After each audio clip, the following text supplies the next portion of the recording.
I have a day job, which is as Secretary of the Trades and Labour Council in Canberra. And my weekend and my night job is promoting the National Museum of Labour. And I'm part of a group of people, and Neil is one of them up the back, who's very kindly brought along the banner and some badge collections as well. We're a group of enthusiastic people nationally who believe that if we don't act now to preserve our labour history and people's history, we are in grave danger of losing it. And in fact, much of the best material is material that we haven't even found or seen yet, which is sitting in people's garages and in lawyers' basements and in employers' buildings and in union offices and in workers' homes and workers' family homes. And of course many of those workers who were involved in amazing struggles in the 1890s and the turn of the century are either fading fast or no longer with us. So a lot of their collections, if they haven't known where to hand them over or haven't known who would be interested in them, they're in the hands of their grandchildren or their children.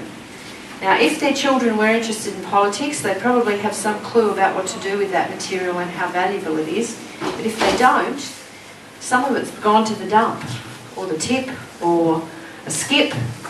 I can tell you that the history of cooperage in Victoria was in fact dumped into skip last year, and a young couple bought a house in Victoria, a little terrace house, and they saw a nice big oak barrel in the skip, and they thought, oh, we might have that looks good. So they dived into the skip, pulled the oak barrel out, but underneath there was all of the early records of the Cooperage Society in Victoria.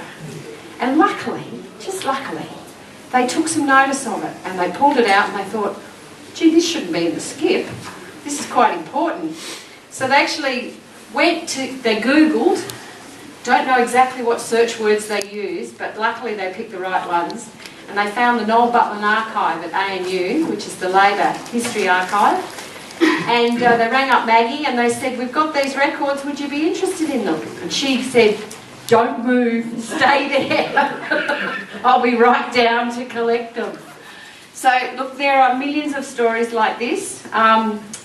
I am the owner of a 4-car garage full of workers' history going back to 1971, and you'll see some of it out on the table there. It includes some posters. They're original posters from those campaigns, and badges that we've collected. And look, there are thousands of mad people like us all over the country.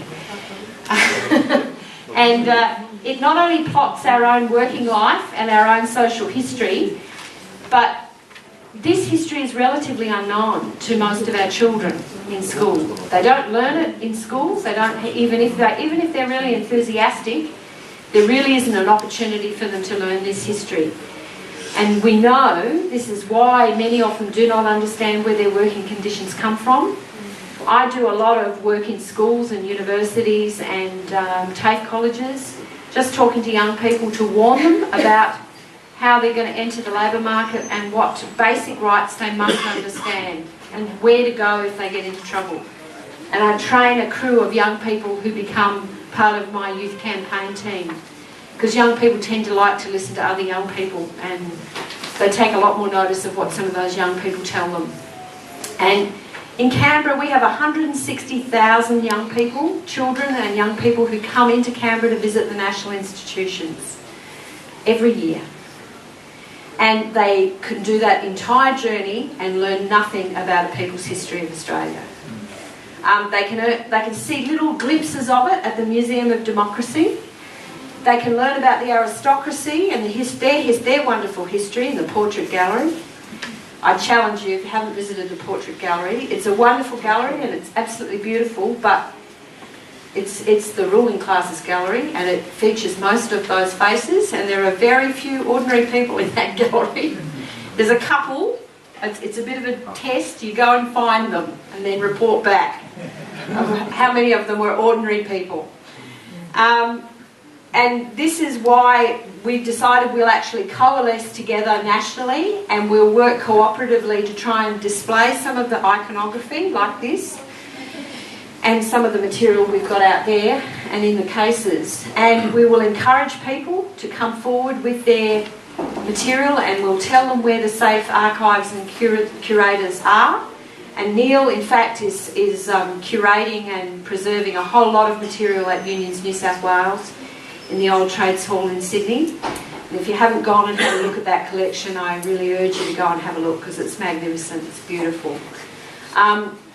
But more importantly, what we're trying to do is lobby the federal government to allocate land in the parliamentary triangle so that we can build a National Museum of Labour.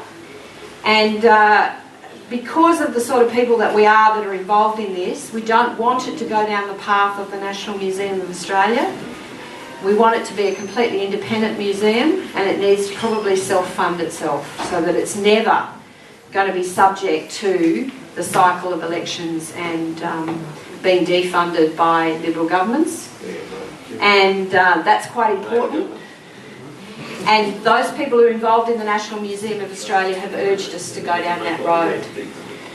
And one of the other things that's really important is that we want workers' money, workers' capital to be used in the building of this museum.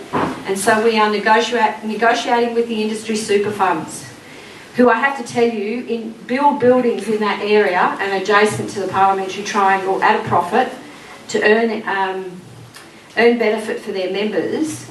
And what I'm trying to do is convince them that they should in fact invest some of that workers' capital to preserve the history of workers in Australia and to preserve their own history, because no one knows the history of superannuation either. People don't understand why we have industry funds in Australia and who the industry funds belong to, the unions. And it's one of the reasons, it was one of the great protections that we had during the global financial crisis. It's one of the pegs that saved, that put us in a better position than others. That we have a very wonderful, proud history of workers' struggle in Australia. We won the 8-hour day first.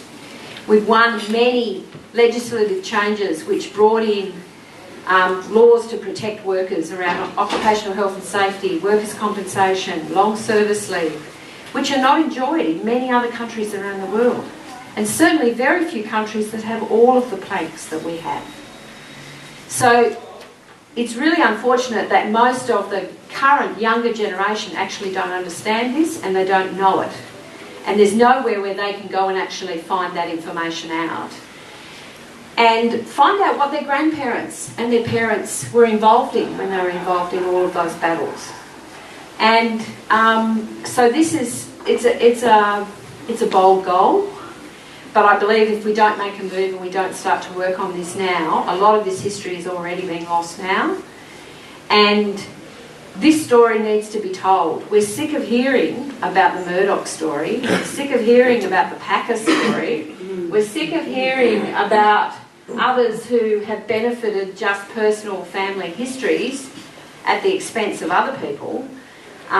There's lots and lots of stories to be told. There's the stolen wages story. There's the link between the union movement and a lot of social movements that occurred in civil society which brought about real social change. And that's the story that is a great story to be told. And many ordinary people were involved in making that story. And that's what people want to go and see, I believe, when they're in a museum. They want to go and see some of their own history and their own family history. So I urge you to join us. You can join as a member. You can get involved by contacting us through our Facebook page and our website. You can contribute articles, as Mark did, to our latest issue of Now and Then, which is published every quarter and is totally based on contributions, and it's a volunteer effort. It's everybody who works on that magazine volunteers and contributes for nothing. The material. Now we're up to issue number 3 and we keep selling out of each issue. So there's clearly a demand out there for these sort of stories. And every time I go and do one of these events, someone either comes up with something already prepared, or in the case of one gorgeous 84-year-old woman who had typed out an article for me and posted it to me. And she features in the issue number 3, Eva Reid. So hear about Eva. She just moved into a nursing home in Canberra and she found one of our magazines in the reading room. She interrogated everyone in the facility to find out who it belonged to, and they all denied any knowledge of it. But she thought, oh, at last I found some like-minded souls I can talk to. So then she looked at the address and the cover, and she just drove over and visited us. So she's quite mobile still. So there's wonderful stories like that. Everywhere we go, we meet people who are part of that history, and who would really love to share some of those stories and some of their material that they have kept in their own family collections. So I urge you to become a member. I urge you to become a bit of a champion for Labor history. Tell people, tell anyone who will listen, particularly politicians, that we are one of the few Western nations in the world that doesn't have such a museum, which is a bit backward really, and that they ought to get on board. Your local senator, Doug Cameron, is a very strong supporter of the museum, and he is my little voice in the caucus, the noisy voice in the caucus. But we have quite a few ministers on board. We actually had a function at Parliament House this week. We had a very good roll-up of ministers, which is a very pleasing development. Simon Crean is our key. He's the man who controls the allocation of land, so if anybody has any even most remote connection to him, I urge you to go and tug the forelock for me. He does tell me that he keeps getting doors stopped in various places, and people keep talking to him about the National Museum of Labour, and I go, good, my work is done.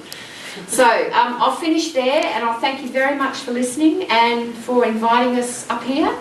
And I'd like to introduce you to Humphrey. Humphrey's one of our eminent persons. We have a group of eminent persons attached to the museum. And Mark mentioned Seamus Gill. Seamus Gill is a great mate in Canberra, and he's a member of the museum. So, yeah, join us. It's a good cause to be part of. Let him know we sang his song. I will. He'll be thrilled.